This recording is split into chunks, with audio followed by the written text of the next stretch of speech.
పునరుత్థానుడైనటువంటి క్రీస్తునందు విశ్వాసం ఉంచుట ద్వారా ఈ దినము ఒక సత్యాన్ని మనం తెలుసుకోగలుగుతాం.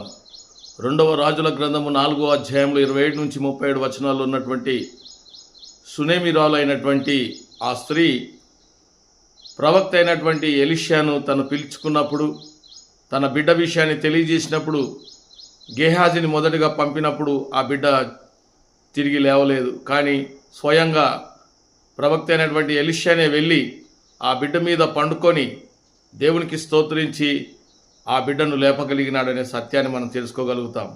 మరి ఎలీషా ప్రవక్త యందు ఆ యొక్క షునేమిరాలు పెట్టుకున్నటువంటి ఆ విశ్వాసం ఎంత గొప్పదంటే, ఆయన చేస్తున్నటువంటి విషయాన్ని ఆమె నమ్మగలిగింది.